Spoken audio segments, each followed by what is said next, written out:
Praise the lord. Hallelujah, hallelujah. Yesu ప్రభు అతి శ్రేష్టమైన నామంలో మీ అందరికీ శుభాభివందనాలు.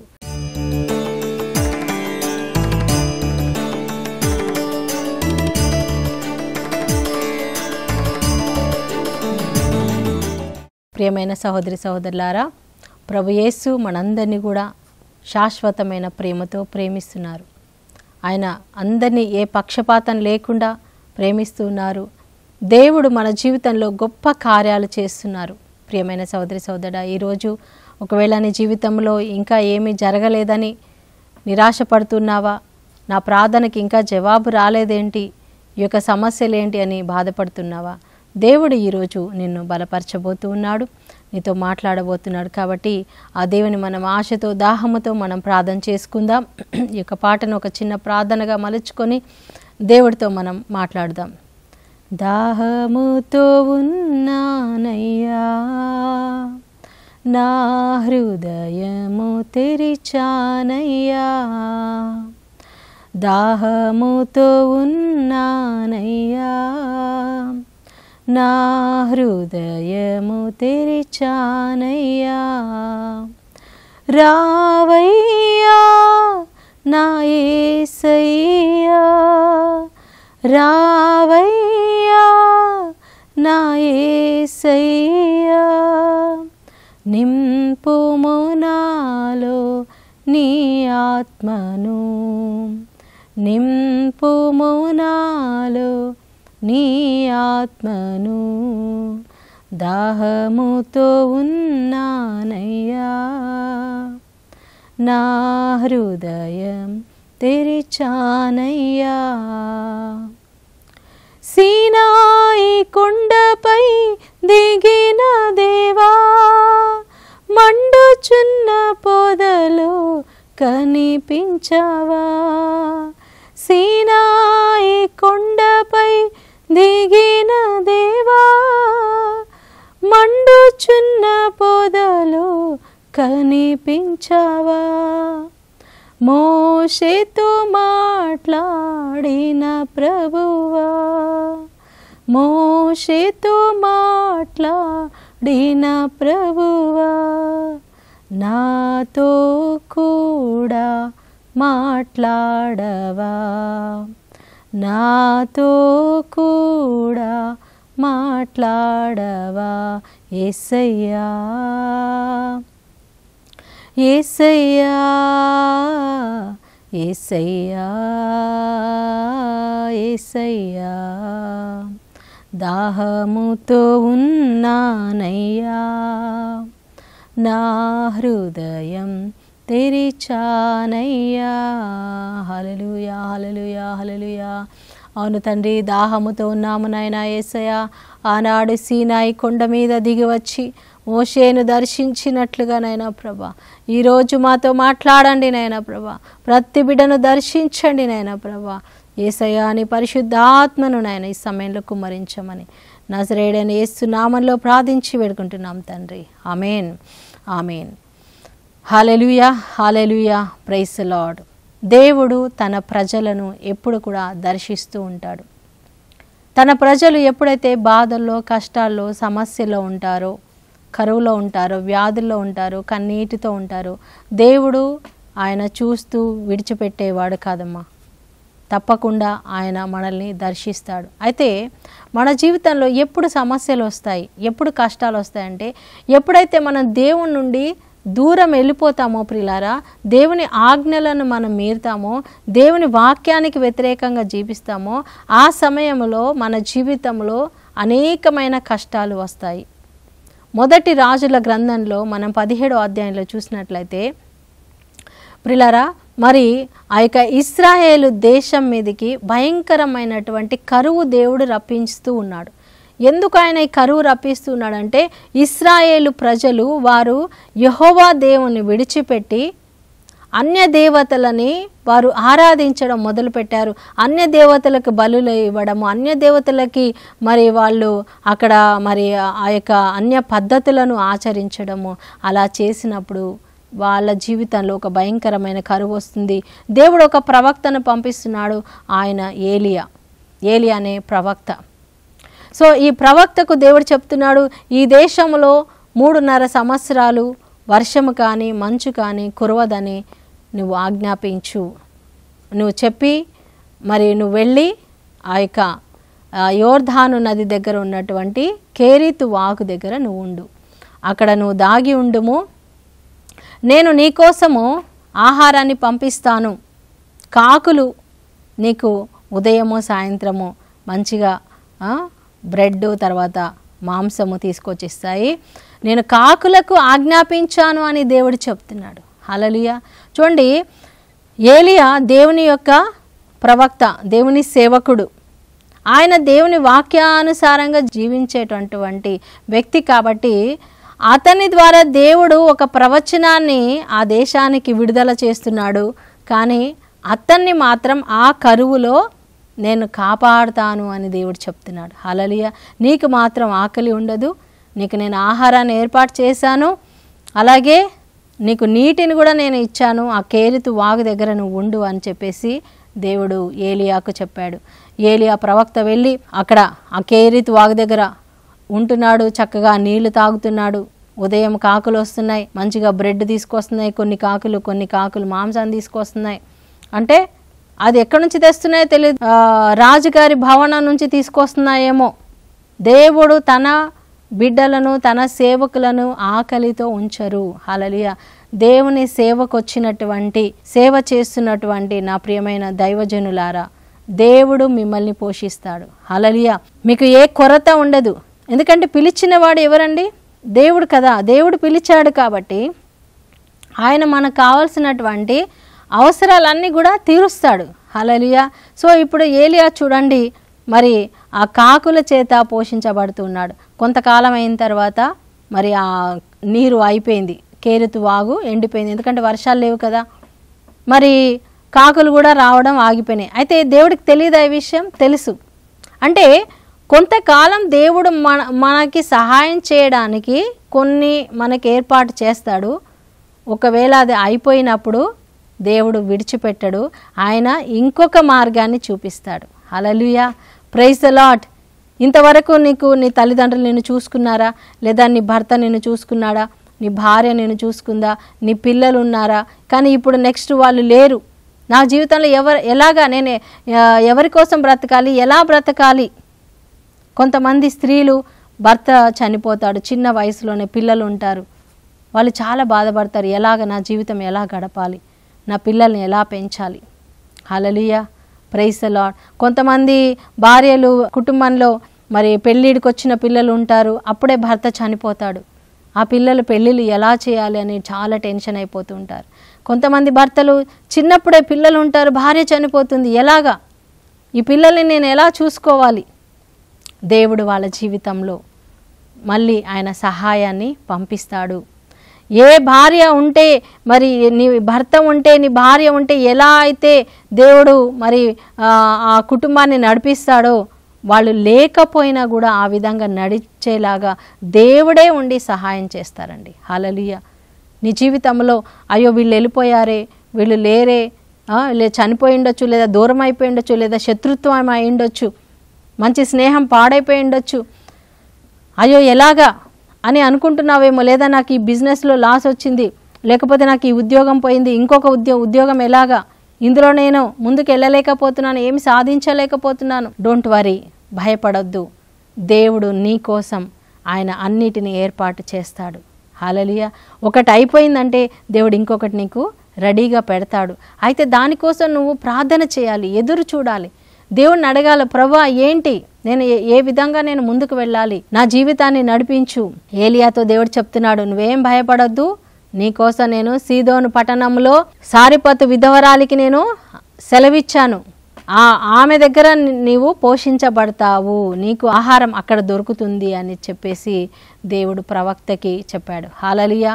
సో ప్రవక్త బయలుదేరి, ఏలియా గారు బయలుదేరి ఆ యొక్క సీదోను పట్టణానికి సారిపతు గ్రామానికి వస్తున్నాడు. అక్కడ ఆ యొక్క గ్రామంలో ఎంతోమంది విధవరాలు ఉన్నారు. కానీ విశ్వాసముతో, దేవుడి మీద నమ్మకముతో, దేవుణ్ణి నమ్ముతున్నటువంటి ఒక విధవరాలు ఉన్నది.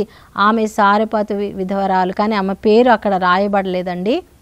ఆమె ఒక స్త్రీ, భర్త లేడు, ఒక కుమారుడు ఉన్నాడు, తన ఇంట్లో పని వాళ్ళు కూడా ఉన్నారు. సో వాళ్ళకి ఆహారం లేదు, ఇంకా కొంచెమే, ఒక రొట్టె 2 రొట్టెలు అంత పిండి ఉంది, కొంచెం నూనె ఉంది. ఇంకా చివరిగా ఆ రొట్టెలు చేసుకొని తన కొడుకుకి పెట్టి ఇక తర్వాత భోజనం లేదు, చనిపోదామని అలాంటి ఉద్దేశంతో రొట్టెలు చేయడానికి పుల్లలు ఏరుకోవడానికి వచ్చింది ఆమె. ఊరు బయటకు వచ్చిందనమాట. ఆమెను చూసి ఏలియాతో దేవుడు చెప్పాడు, ఇదిగో ఈ స్త్రీయే, ఈమె ఇంటికే నువ్వు వెళ్ళాలి అని చెప్పినప్పుడు అసలు ఆమెకే రొట్టెలు లేవు. హల్లెలూయా, ప్రైజ్ ది లార్డ్. అంటే మన దేవుడు ఎవరండి? లేని దాన్ని సృష్టించే దేవుడు. మనం అనుకుంటాము మనకు సహాయము చాలా డబ్బున్న వాళ్ళ ద్వారా వస్తుంది, బాగా పేరు ప్రతిష్టలు ఉన్నవాళ్ళు మనకు సపోర్ట్ చేస్తారు, మనకు సాయం చేస్తారు. ఎవరైనా మంచి హై పొజిషన్లో ఉన్నవాళ్ళు వాళ్ళ దగ్గరికి వెళ్తే వాళ్ళ సపోర్ట్ మనకు దొరుకుతుంది అనుకుంటాం మనం. కానీ ఉన్నతమైన స్థానంలో ఉన్నవారు ఎవ్వరూ నీకు సహాయం చేయరు. డబ్బున్న వాళ్ళ ద్వారా నీకు సహాయం అందదు, అధికారంలో ఉన్న వాళ్ళ ద్వారా నీకు సహాయం అందదు. ఎవరో వీళ్ళు నాకు తెలిసిన వాళ్ళు, వీళ్ళు నా స్నేహితులు, నా బంధువులు అని వెళ్ళి నువ్వు వాళ్ళ దగ్గరికి సహాయం కోసం వెళ్తే తప్పకుండా నీవు అవమానం పొందుతావు. మనుషుల మీద కాదు నువ్వు ఆధారపడవలసింది, డబ్బు మీద కాదు నువ్వు ఆధారపడవలసింది.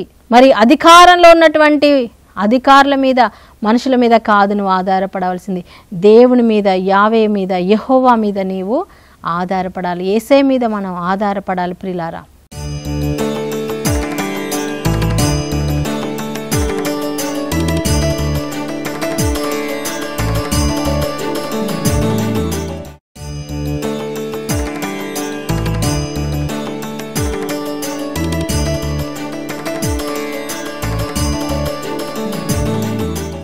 హల్లెలూయా. పేద విధవరాలి ద్వారా దేవుడు పోషిస్తాడు. ఆమేన్, హల్లెలూయా. మరి ఏలియాకు దేవుడు చెప్పాడు, నువ్వు ఆమెతో చెప్పు, ఫస్ట్ రొట్టె నీకు చేసి ఇవ్వమను, తర్వాత వాళ్ళ ఇంట్లో పిండి అయిపోదు, నూనె అయిపోదని ఫస్ట్ దేవుడు ఏలియాకు చెప్పాడు. సో ఏలియా ప్రవక్త వెళ్ళి ఫస్ట్ ఆమెను అడుగుతాడు, అమ్మా నాకు కొద్దిగా నీళ్ళు ఇస్తావా అని అడిగాడు. హల్లెలూయా. ముందే కరువు, నీళ్లు లేవు, వర్షం లేదు, మంచు లేదు, ఏమీ లేదు. అక్కడ నీళ్ళు ఇవ్వడం కూడా చాలా కష్టమే. కానీ ఆమెకు అర్థమైంది ఆయన ఏలియా ప్రవక్త అని, ఆయన దైవజనుడని ఆమెకు అర్థమైంది. కాబట్టి ఆమె ఏం చేస్తుంది, సరే నీళ్ళే కదా, ఒక గ్లాస్ నీళ్ళు ఇద్దామని చెప్పి ఇవ్వడానికి ఆమె వెళ్తూ ఉంటే ఆయన అంటున్నాడు, అమ్మ అదే చేతితోటి నాకు ఒక రొట్టె కూడా తీసుకొచ్చి. అప్పుడు ఆమె చెప్తుంది, అయ్యా యావే జీవము తోడు, యెహోవా జీవము తోడు, నా దగ్గర అసలు రొట్టెలేం లేవు నాయనా, మా ఇంట్లో రొట్టెలు లేవు, నేను అబద్ధం చెప్పట్లేదు. మా ఇంట్లో కొంచెం పిండి కొంచెం నూనె ఉంది, దాంతో ఏదో ఒక 2 రొట్టెలు చేసి మా బాబుకు పెట్టి తర్వాత నేను కూడా మా బాబు నేను చనిపోదాం అనుకుంటున్నాము, ఇది మా పరిస్థితి అంటే అప్పుడు ఆయన చెప్తున్నాడు ఏలియా ప్రవక్త, అమ్మా ఇదిగో నీ ఇంటికి యెహోవాయే నన్ను పంపించాడు, ఆ దేవుడే నీ ఇంటికి, ఆ దేవుడే నన్ను పంపించాడమ్మా. దేవుడు చెప్తున్నాడు, ఫస్ట్ నువ్వు చెప్పినట్లే నువ్వు రొట్టెలు చేయి, కానీ ఒక చిన్న రొట్టె ముక్క నాకు ఇవ్వమ్మా, తర్వాత మిగిలింది నీ పిల్లలకు పెట్టు, కానీ నీ దగ్గర పిండి అయిపోదు, నూనె అయిపోదని యావే సెలవిచ్చున్నాడు. హల్లెలూయా, ప్రైజ్ ది లార్డ్, హల్లెలూయా. ఎవరు సెలవిచ్చారండి? దేవుడు సెలవిచ్చాడు. నీ ఇంట్లో పిండి అయిపోదు, నూనె అయిపోదు. ఎప్పుడు అయిపోదు?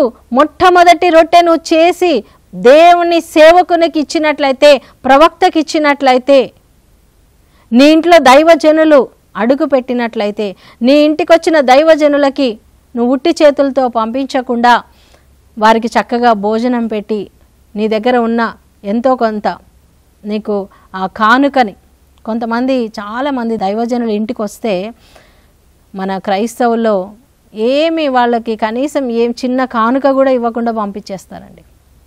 హల్లెలూయా, ప్రైజ్ ది లార్డ్. అలా చేయకూడదు. దైవజనుడు మన ఇంటికి వచ్చాడా, లేదా మనం దైవజనుడి దగ్గరికి వెళ్తున్నామా, కలవడానికి వెళ్తున్నామా, కౌన్సిలింగ్కి వెళ్తున్నామా, ప్రేయర్కి వెళ్తున్నామా, ఉట్టి చేతులతో వెళ్ళకూడదు ప్రియులారా. కనీసం ఏదైనా ఒక చిన్న గిఫ్ట్ అయినా, చిన్న ఫ్రూట్స్ అయినా ఏదో ఒకటి నువ్వు తీసుకొని వెళ్ళాలి. సమూయేలు ప్రవక్తని సౌలు కలవడానికి వెళ్ళినప్పుడు సౌలు చెప్తాడు, ఉట్టి చేతులతో వెళ్ళి నేను దైవజనుని ఎలా కలుస్తాను, నా దగ్గర ఏమీ బహుమానం లేదే అంటే వాళ్ళు ఇస్తారు. 1/2 తులం వెండి అనుకుంటా, ఆ వెండి అంటే ఆ రోజుల్లో వాళ్ళకి డబ్బులు ఉండేవి కాదు కదా, వెండి బంగారాలు కాసులు, అది తీసుకెళ్ళి దైవజనుడికి కానుక ఇచ్చి అప్పుడు ఆయన ప్రార్థన చేయించుకుంటాడు ప్రియులారా. అంటే ఇక్కడ మరి దైవజనుడి వాళ్ళు ఫ్రీగా ఏదో ఉన్నారు, సేవ చేస్తున్నారు, ఫ్రీగా ఉన్నారు. గురువులైనా కన్యాస్త్రీలైనా దేవుని సువార్త బోధించే వాళ్ళైనా వాళ్ళ పని ప్రార్థన చేయడమే కదా, వాళ్ళు సేవ చేయడమే కదా. అవునండి, సేవ చేస్తున్నారు, దేవుడు పిలిచాడు. కానీ వాళ్ళు ఎంత లైఫ్ త్యాగం చేసి, జీవితాన్ని త్యాగం చేసి సేవ చేస్తున్నారు. మరి వాళ్ళకి అవసరాలు ఉండవా? వాళ్ళు ప్రయాణం ఎలా చేస్తారు? మీ ఇంటికి వచ్చారంటే ఎలా వచ్చారు? బైక్లో వస్తే ఆ పెట్రోల్ ఎట్లా వచ్చింది, ఆటోలో వస్తే ఎట్లా వచ్చారు? కనీసం ఆలోచించాలి. ఒక దైవజనుడు మన ఇంటికి వస్తున్నారు అంటే ఫ్రీగా వచ్చి చేయించుకొని ఫ్రీగా మనం పంపించకూడదే. మనం వాళ్ళకి కనీసం వాళ్ళకి రానుపోని ఛార్జీలైనా ఇవ్వాలి. హల్లెలూయా! ఇది కనీస ధర్మం. నేను ఎందుకు ఈరోజు ఈ విషయాన్ని మీకు చెప్తున్నానంటే, మన చాలామంది కథోలిక బిడ్డలు, క్రైస్తవ బిడ్డలు దారిద్రంలో జీవిస్తున్నారు. ఎందుకంటే మన ఇంటికి వచ్చిన దైవజనులకి గౌరవించడం తెలియట్లేదు. మన మందిరానికి వెళ్ళినప్పుడు దశమ భాగం మందిరంలో ఇవ్వాలని తెలియట్లేదు. దేవుడు మనకిచ్చే జాబ్లో కానీ, మనకి వచ్చే ఆదాయంలో కానీ, పంటల్లో కానీ, సంపదల్లో కానీ అన్నిట్లో కూడా దశమ భాగం మనం దేవాలయానికి ఇవ్వాలి, దైవజనులకు ఇవ్వాలి. అప్పుడే మనకి దీవెనలు వస్తాయి. ఇది నేను చెప్తున్న విషయం కాదు, ప్రభు చెప్తున్న విషయం. మలాకి 3:10 నుంచి మీరు చదవండి. అప్పుడే దేవుడు పరలోక వాకిళ్ళు విప్పి మనకి ఆశీర్వాదం ఇస్తాడు. హల్లెలూయా! ఏలియా ప్రవక్తకి కాకుల చేత ఆహారం పెట్టిన దేవుడు ఇంకొక కోతుల చేత ఆహారం పెట్టించలేడా? పెట్టించగలడు. కానీ ఎందుకు సారెఫతు విధవరాలి ఇంటికి పంపించాడంటే, ఈ సారెఫతు విధవరాలి జీవితంలో ఆహారం అయిపోతుంది, నూనె అయిపోతుంది, ఇంకా వాళ్ళు మరణించే స్థితికి వచ్చారు. కాబట్టి ఆ బిడ్డ దీవించబడాలి అంటే దైవజనుడు ఆ బిడ్డ ఇంటికి రావాలి. హల్లెలూయా! దైవజనుడి కోసము ఆయన పోషించబడడానికి ఈమె ఇంటికి రావట్లేదండి. ఈ పేద విధవరాలు పోషించబడడానికి దేవుడు దైవజనుని తీసుకొస్తున్నాడు. అర్థమైందండి? హల్లెలూయా! Praise the lord. సేవకులని దేవుడు పోషిస్తాడు. దేవుడు ఎలా అయినా పోషిస్తాడు, ఏ కొరత ఉండదు. కానీ నీ ఇంటికి దైవజనులు వచ్చినప్పుడు ఆశీర్వాదం నీ ఇంటికి రావాలి అంటే నీ జీవితంలో నీకున్నటువంటి ప్రతి దానిలో దశమ భాగం నువ్వు దేవుని దైవజనులకు ఇవ్వాలి. ఒక చిన్న కానుక ఇవ్వడం నేర్చుకోవాలి. ఆమె చివరి రొట్టె అండి, ఇంకా కొంచెమే ఉంది. కానీ దైవజనుడితో మరి దేవుడు చెప్పాడు, ఒక చిన్న అప్పం చేసి ఇవ్వమను. హల్లెలూయా! హల్లెలూయా! నువ్వు ఇచ్చినప్పుడు దేవుడు నీకు ఇస్తాడు. నీకు ఉన్న దానిలో నీకు కొద్దిగానే ఉంది, ఆ కొద్దిగా ఉన్న దానిలోనే కొద్దిగా నువ్వు ఇవ్వు, నువ్వు ఇచ్చి చూడు, అప్పుడు దేవుడు నీకు ఇస్తాడు. ఆమె నమ్మిందండి, విశ్వసించింది. ఆ విధవరాలు మరి ఆయన చెప్పిన మాట అది దేవుని మాట అని విశ్వాసముతో నమ్మి దైవజనుని ఇంటికి తీసుకెళ్ళింది, కూర్చోబెట్టింది, చక్కగా చపాతీ చేస్తూ ఉంది, ఒక చిన్న రొట్టె చేసి ఆయనకి ఇచ్చిందండి. అద్భుతం జరుగుతుంది. ఆమె తీసిన ఆ పిండి అలా తీసింది, కానీ అక్కడ ఆ పాత్రలో ఉన్న పిండి అయిపోలేదు. ఆ పిండి అంతే ఉంది. మళ్ళీ ఇంకొక రొట్టె చేసింది, మళ్ళీ పిండి అంతే ఉంది, నూనె అంతే ఉంది, పిండి అంతే ఉంది. నూనె అయిపోవట్లేదు, పిండి అయిపోవట్లేదు. ఇది దేవుడు చెప్పిన మాట. నీ ఇంట్లో నూనె అయిపోతుందా? నీ ఇంట్లో పిండి అయిపోతుందా? నీ ఇంట్లో ఫ్రిడ్జ్ ఖాళీ అవుతుందా? నీ ఆహార పదార్థాలు, నీ యొక్క బియ్యం సంచి ఖాళీ అవుతుందా? నీ ఇంట్లో మరి బ్యాంక్ బ్యాలెన్స్ ఖాళీ అవుతుందా? నీ పిల్లలకి ఫీజు కట్టలేకపోతున్నావా? కిరాయి కట్టలేకపోతున్నావా? ఇంటి అద్దె కట్టలేకపోతున్నావా? నీ జీవితంలో ఇంత ఆర్థిక పరిస్థితులు ఎందుకు వచ్చాయి? ఎలా వచ్చాయి? ఒక్కసారి ఆలోచించు. దేవుడు నీకు మంచి ఉద్యోగం ఇచ్చాడు. దేవుడు ఇవ్వకపోతే నీకు ఉద్యోగం ఎలా వస్తుంది? ఆ వచ్చిన ఉద్యోగంలో నీకు 10,000, 20,000, 30,000 ఎంత అన్నా అవని, అందులో నుంచి నువ్వు దశమ భాగం తీసి దేవుని ఆలయంలో ఇవ్వాలి. హల్లెలూయా! వాక్య పరిచర్యకు ఇవ్వాలి. హల్లెలూయా! ప్రియులారా, నేను మొట్టమొదటిసారిగా ఈ యొక్క టీవీ కార్యక్రమంలో మరి వాక్యం బోధించడానికి వచ్చినప్పుడు నాకు స్పాన్సర్ చేసిన బిడ్డ ఎవరో తెలుసండి? ఒక ఆటో డ్రైవరు. తను దేవుని సేవ కోసం మరి నేను ఈ యొక్క దివ్యవాణి ఛానల్కి నేను స్పాన్సర్ చేస్తాను అని చెప్పి మన ఛానల్కి స్పాన్సర్ చేశాడండి. Hallelujah! Praise the lord, praise the lord. ఎంతోమంది అలాగా పేదవాళ్ళు వాళ్ళకు ఉన్న దానిలో నుంచి మరి దేవుని సేవకులకి ఇస్తున్నప్పుడు, దేవుని వాక్య పరిచర్యకి ఇస్తున్నప్పుడు దేవుడు వాళ్ళని ఆశీర్వదిస్తాడు. హల్లెలూయా. ఈరోజు దేవుడు నీకు ఎంతో ఇచ్చాడు. మనం ఈరోజు చనిపోతే లేదా రేపు చనిపోతే మనం ఈ సంపాదించిన ఆస్తి, ఈ పొలాలు, ఈ ఇల్లు, ఈ డబ్బు, ఈ బంగారం మనం ఏం చేసుకుంటామండి? మన తర్వాత మన జనరేషన్, మీ పిల్లలు అనుభవించవచ్చు, నీ కుటుంబ సభ్యులు అనుభవించవచ్చు, అంతే. హల్లెలూయా. కానీ నీవు ఈ లోకంలో ఉన్నప్పుడు దేవుడి కోసం ఏదైనా నీకున్న దాన్ని నువ్వు దేవుడి కోసం ఇచ్చినట్లయితే, దేవుని పని కోసం ఇచ్చినట్లయితే, ఆత్మల రక్షణ కోసం ఇచ్చినట్లయితే, కొంతమందికి బైబిల్స్ పంచి పెట్టడమో లేకపోతే దేవాలయ నిర్మాణం కోసమో ఇలాంటి దివ్యవాక్కు ఛానల్స్, వాక్యాన్ని బోధించే ఛానల్స్లో స్పాన్సర్ చేయడం ద్వారానో, దేవుని సేవకులకు గురువులను ఒక గురువుకి హెల్ప్ చేయడమో, ఒక కన్యాస్త్రీకి హెల్ప్ చేయడమో, ఒక బ్రదర్కి హెల్ప్ చేయడమో, మనం అలా సేవకులకి సహాయం చేసినప్పుడు, సువార్థికులకు, మాలాంటి సువార్థికులకు సహాయం చేసినప్పుడు దేవుడు నిన్ను ఎంతో అధికంగా దీవిస్తాడు. హల్లెలూయా. నీ ఇంట్లో కొరత అనేది ఉండదు, నీ ఇంట్లో లేమి అనేది ఉండదు, పేదరికం అనేది రాదు. ఈరోజు చాలామంది అప్పుల్లో కూరుకొని పోతున్నారు. ఎందుకు? ఒక్కసారి ప్రశ్నించుకోండి. ఎందుకు నా జీవితంలో ఈ అప్పులైనాయి? ఎందుకు నాకు ఉద్యోగం పోయింది? నాకు ఇంత మంచి ఉద్యోగం ఉన్నా నేను ఎందుకు ఫలించలేకపోతున్నాను? నా ఇంట్లో ఏమి ఉండట్లేదు, ఎందుకు ఈ దారిద్ర్యం వచ్చింది అనేసి మీరు ఒక్కసారి ఆలోచించండి. దేవుడు మీతో మాట్లాడతాడు. హల్లెలూయా. పేద విధవరాలు, ఆమె పేద విధవరాలే కానీ ఆమె హృదయం చాలా గొప్పది. దైవజనుణ్ణి ఘనపరిచింది, గౌరవించింది. ప్రియులారా, అంతే. ఆ రోజు వాళ్ళు కడుపు నిండా ఆ రొట్టెలు తిన్నారు. మళ్ళీ నెక్స్ట్ డే ఉదయం మళ్ళీ చపాతీలు, మళ్ళీ మధ్యాహ్నం, మళ్ళీ సాయంత్రము, అలాగా 3.5 సంవత్సరాలు వాళ్ళు పోషించబడ్డారు. ఆ కొంచెం పిండి, ఆ కొంచెం నూనె, 3.5 సంవత్సరాలు దేవుడు దీవించాడు. హల్లెలూయా. చూడండి, దైవజనుణ్ణి గౌరవిస్తే వచ్చే ఆశీర్వాదం. ఈరోజు నువ్వు దైవజనుణ్ణి గౌరవించడం నేర్చుకో. వాళ్ళు ఎవరైనా సరే, వాళ్ళు ఎట్లాంటి వాళ్ళైనా సరే, దేవుని సేవకులను మనం గౌరవించాలి. మనకున్న దానిలో మనం వాళ్ళకి పేద విధవరాల్లాగా మనం ఇచ్చినప్పుడు దేవుడు మనల్ని సమృద్ధితో నింపి ఆశీర్వదిస్తారు. అలాంటి దీవెన మనందరికీ వచ్చునుగాక. ఆమేన్. ప్రార్థన చేసుకుందాం. స్తోత్రం నాయనా, స్తోత్రం మహాగణుడా, పరిశుద్ధుడా. అవును తండ్రి, ఏలియా ప్రవక్తను సారెఫతు విధవరాల ద్వారా పోషించావు నాయన. ప్రవక్త రావడం వలన ఆ విధవరాలు దీవించబడింది నాయన.